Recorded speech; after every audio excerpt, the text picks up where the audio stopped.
أما بعد فأعوذ بالله من الشيطان الرجيم بسم الله الرحمن الرحيم وقال الرسول يا ربي إن قوم اتخذوا هذا القرآن مهجورا صدق الله العظيم. میرے معزز مہمانان گرامی، علماء کرام، زعماء ملت اور دیگر معززین اعلیٰ کا السلام علیکم ورحمۃ اللہ وبرکاتہ. ارباب فہم و فراست، حضور کی بعثت سے قبل انسانیت کے وہ ذخائر جو خام اشیاء کی شکل میں پڑے پڑے ضائع ہو رہے تھے، جن کی افادیت اور مصرف کی کسی کو خبر نہ تھی، جن کو جہالت، کفر اور کم ہمتی نے برباد کر رکھا تھا، آپ علیہ الصلوۃ والسلام نے ان کی زندگی کا رخ بدل دیا. اندرونی استعدادیں اجاگر کی، دبی ہوئی صلاحیتیں ابال دی، ہر ایک کو اس کی صحیح جگہ عطا فرمائی، گویا کہ اسی کے لیے اس کا وجود. جو جگہ خالی تھی وہ اسی کی منتظر تھی. پہلے وہ بے جان پتھر تھا، اب وہ ایک جیتا جاگتا انسان بن گیا.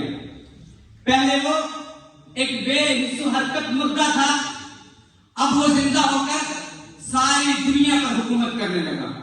پہلے وہ نابینا تھا کہ جس کو اپنے راستے کا بھی نہ پتا تھا، اب وہ ساری دنیا کے لیے رہبر و رہنما بن گیا، اس لیے کہ وہ اس راستے پہ چلا جو محمد رسول اللہ کا نازل شدہ کتاب کا متعین کرتا تھا. ان ھذا القرآن یہدی للتی ہی اقوم، کہ جو کتاب جاءتکم موعظۃ من ربکم وشفاء لما فی الصدور کی صفات والی ہے، کہ جس کی افادیت نظام عالم کی اصلاح اور درستگی کرنا ہے، جو انسان کو انسانیت کے سانچے میں ڈال کر رب سے ملا دیتی ہے.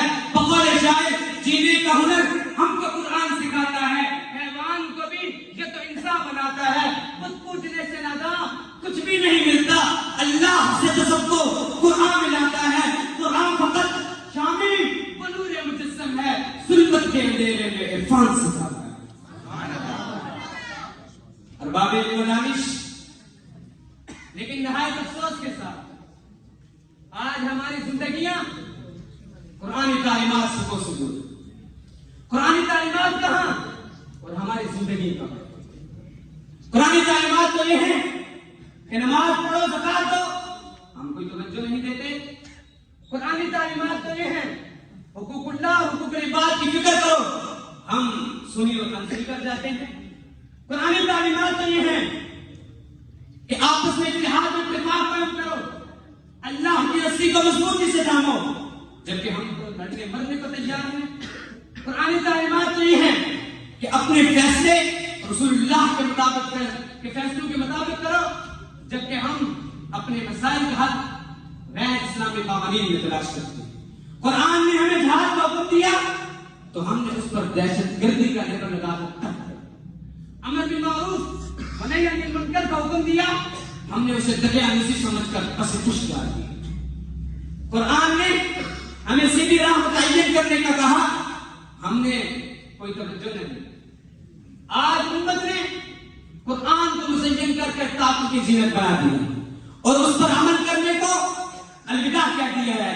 ہماری اسی گردانی قرآن سے اس جفا اور بے عمل زندگی کو دیکھ کر قرآن خود گویا ہوتا ہے کہ ٹاکوں میں سجایا جاتا ہوں، آنکھوں سے لگایا جاتا ہوں، ٹاکوں میں سجایا جاتا ہوں، آنکھوں سے لگایا جاتا ہوں، تعویذ بنایا جاتا ہوں، دو کے پلایا جاتا ہوں. جب کوئی قسم لینے کے لیے تکرار کی نوبت آتی ہے، پھر میری ضرورت پڑتی ہے تو ہاتھوں میں اٹھایا جاتا ہوں.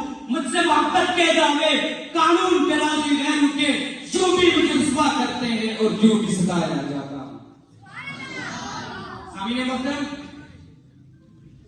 آج امت مسلمہ نے قرآن کو بطور تبرک رکھا ہوا، اس کی افادیت کو ختم قول و قسم اور تبرک تک محدود کر دیا ہے، جبکہ اس کے نفاذ کے لیے اجتماعی نہ انفرادی کوئی کوشش نظر نہیں آتی. امت قرآنی تعلیمات کو ترک کر کے مغرب کی بے روح چمکتی تہذیب کو اپنانے میں مگن ہے۔ ہماری مثال تو یہ ہے کہ ایک شخص اپنی پیاس بجانے کے لیے صاف و شفاف چشمے کو چھوڑ کر گندے تالاب کی طرف رکھ دیا۔ تاریخ گواہ ہے کہ امت نے جب تک قرآن کو اپنا رہنما مانا، قرآنی تعلیمات پر عمل کیا تو ساری دنیا پر غلبہ پایا، لیکن جب اس قرآن کو بالائے طاقت دیا تو امت فرقوں اور گروہوں میں بٹ گئی، وحدت کا شرازہ، وحدت کا شرازہ بکھر گیا اور غلامی کا توپ پہننا پڑا۔ اقبال نے بھی مسلمانوں کے عروج و زوال کی یہی وجہ بتائی کہ وہ معزز تھے زمانے میں مسلمان ہو کر، وہ معزز تھے زمانے میں مسلمان ہو کر، ہم خوار ہوئے تارک قرآن ہو کر، ہم خوار ہوئے تارک قرآن